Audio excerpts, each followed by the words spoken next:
I'm already a legend from where I came from or what I done. Like,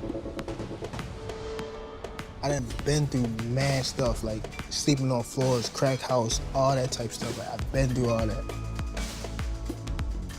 I ain't gotta prove nothing to nobody else.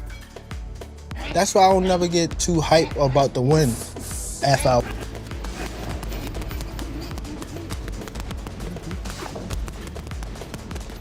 I don't want to lose. I hate losing.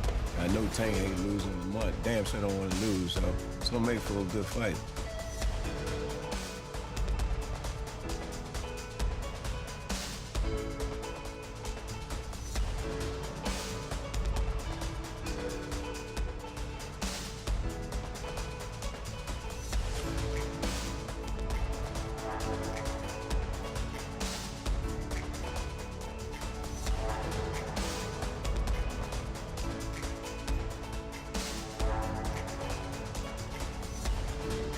In preparation for his impending bout with Shakur Stevenson, Gervonta Tank Davis has formally started training camp, honing his craft as discussions about the bout intensify. I'm already a legend from where I came from or what I done. Like, I done been through mad stuff, like sleeping on floors, crack house, all that type stuff. Like, I've been through all that. Tank clarified that the result can be instantaneously altered once he corners an opponent. He emphasized his ability to change rhythm, exhaust opponents, and end the show with abrupt, conclusive endings. Tank went on to discuss his background and previous hardships, stating that they had already made him feel legendary and that he had nothing more to prove to anyone. If I get him where I need him to be, he's gonna sleep for sure. Soften him up. Then I'm already a legend from where I came from or what I done. Like, I done been through mad stuff, like sleeping on floors, crack house, all that type stuff. Like, I've been through all that. I ain't gotta prove nothing to nobody else. That's why I don't never get too hyped about the win after I win, because it's like you always gotta do something over and over again till you done. And it's always gonna be somebody next, somebody next, somebody next. So I feel like I don't have to prove myself to these people. Calvin Ford, the coach of Tank Davis, emphasized that once a fighter steps into the ring, it becomes a mission with no space for hesitancy or learning curves. It's about stepping up and proving yourself at the highest level when the opportunity arises, he continued. However, in the midst of continuous discussions about a possible fight with Gervonta Davis, Shakur Stevenson is also in training, maintaining preparedness and honing his talents. In that ring, he's on a mission. Because he understands that he got to put his pants on, training wheels going. You got what you asked for. Let's get it now.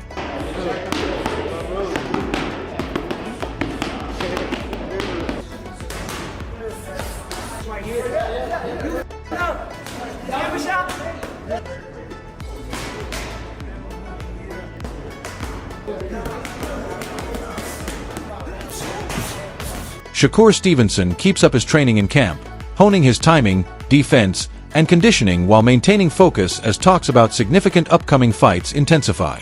Training camp has been going well, according to Shakur's coach, Wally Moses, with the boxer working hard and maintaining a laser-like focus on the task at hand. He went on to say that he expects to be completely prepared for fight night and that preparations are being handled seriously.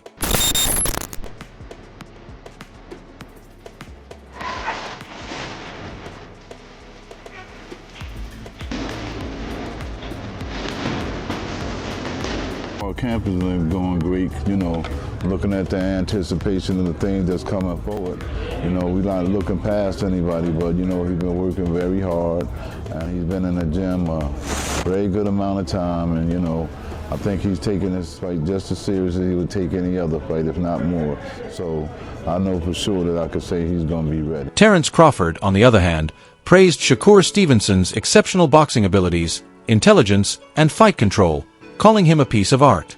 He went on to say that Stevenson's sharpness and ring IQ make him very difficult to defeat and that, if given the chance, he could seriously challenge anyone in the division. The sky is the limit with Shakur. He got the boxing skills and the ability to, do whatever he wanted in the ring. You know, and it's gonna be very hard to beat Shakur, with the skills that he possesses and the smarts that he has. You know, and given the opportunity, I think he can pose a great threat to everybody in the division. You know, and be the last man standing given the opportunity. Keshin Davis contributed to the conversation about this fight by praising Gervonta Davis's finishing skills and general efficacy in the ring. Given the talent levels of both fighters, he continued, a possible showdown with Shakur Stevenson would probably be fiercely contested rather than one-sided. I really think the fans don't really see nobody beating Shakur. For one, like, when people bring up him and Tank, and I see and I go read like little stuff about it, they really be debating. It don't be like, oh, Tank is gonna destroy this guy at all. Everybody is saying it. No, that should be like real debates. Like, no, this Shakur, this, that.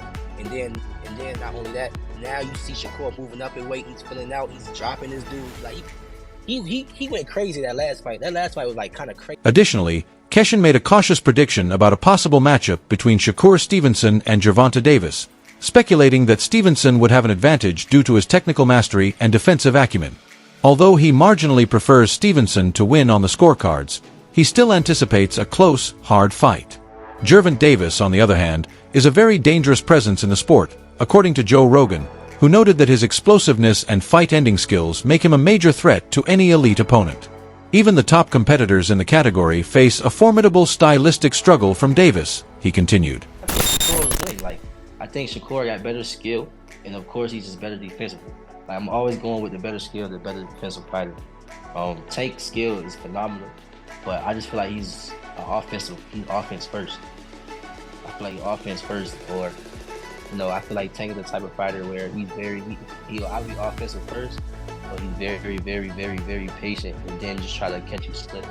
You know what I'm saying? And certain fighters, is just smart. So I just think Shakur will win that fight. It'll be a hell of a fight, a hard fight, and it's definitely gonna be a split decision.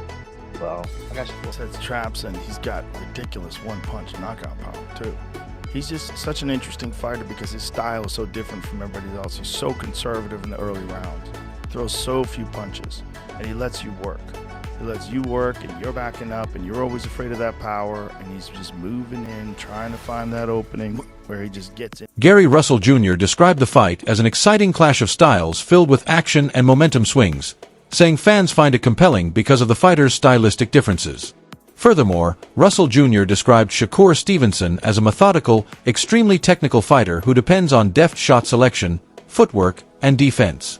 Stevenson, he said, routinely banks rounds by posture and effective offense, fights with composure, and restricts hazardous exchanges. Max Kellerman praised Shakur Stevenson for his defensive skills, technical talent, consistency, and championship success, calling him one of boxing's most polished fighters. He come to get boogie. He come to work. If he don't whoop your ass, he gonna knock you out.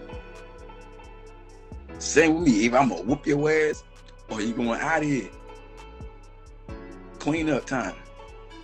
Let's go. Styles like that being clashed against each other, it's gonna be a juicy fight. It's bound to be a juicy fight. People's going to tune into it. That's why they really would tune into it, because of the styles. Now that don't need no build up because of the styles. Shakur, he got a different style. He got a surgical style. He's a boxer. He don't get hit. He's not going to get hit. He's going to move. He's going to be smart and obedient. He's not going to try to throw no wasteful shots. And he's not going to take no risk for real with certain fighters. Why? Because it'd be foolish. His job is to win. And if he can do that by playing it safe, he's going to do that. It's not stupid of him. It's smart of him. Furthermore, Tim Bradley emphasized that both Shakur Stevenson and Gervonta Davis are considered elite fighters and said that true brilliance comes from constantly defeating the greatest. He continued by saying that although he used to favor Stevenson, recent performances have made it impossible to declare a winner with certainty. Rolando Romero, meanwhile, questioned whether any lightweight had a better record while praising Gervonta Davis as a proven champion. He noted Davis's constant comparisons to fighters like Shakur Stevenson, while highlighting his victories over elite opponents and previous champions. When you rank fighters in a division, it has to be based on merit, who they beat. It must be the resume because they're earning a shot at the title. Yes. That is not the same as pound for pound. Okay. Pound for pound is what you truly believe in a given moment, right?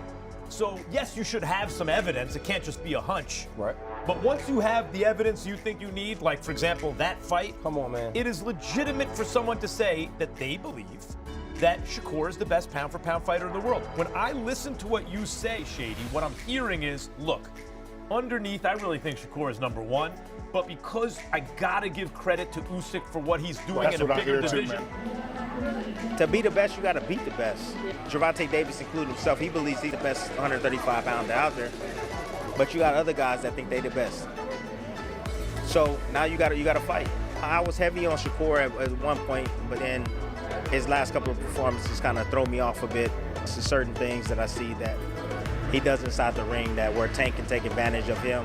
And then there's certain things that I see that he can take advantage of Tank. Bruh, I like Tank, bruh. Tank's a great fighter, bruh. Dude, they all want to talk bad about Tank, but man, dude, then everyone take beef ended up becoming world champion later. Is the resume overrated or not? Okay, who has a better resume than Tank at 135? Loma. Loma retired. Yeah, active. Shakur before he moved. Shakur has a better resume. At 130. Who has Shakur beat? But who's Tank really like? Other than that, everyone Tank's beat became world champion. So tell me, that electrician dude was a good win at 35. Electrician. What do you want about? Who he beat? Name me 3 Shakur opponents. I think Shakur, bro. But when you look at Tank, all right. So all right. Tell me. Oscar Valdez, that had his jaw broken in 2018, that's been burnt out and off the juice for a while now. So who's Tank's best win? Who's Tank's best win? There's plenty of them. Who's Tank's best win? We all became world champion. I think I don't know how good the fight will be, but I think Shakur is, again, like pound for pound, IQ wise, I think he's even up there with a Terence and those kind of guys. You know, I think the difference with Boots is he's got the defensive mastercraft, and he also has the aggressive power to turn your lights out, and I think that's quite different. Do you know what I mean? Like Shakur, so defensive, I think that's a bit harsh on Shakur, but he's not a huge puncher, but defensively and skill-wise, he's right up there. He's a real technical fighter. Oh, phenomenal. Sean Porter said the two fighters have very similar styles, with comparable pressure, timing, and overall ring approach. That concludes the video. Let us know who you believe will win these matches by leaving your predictions in the comments. To ensure you don't miss any future boxing news, analysis, and fight updates, please like, subscribe, and enable notifications if you liked the breakdown. Stay tuned for more stuff.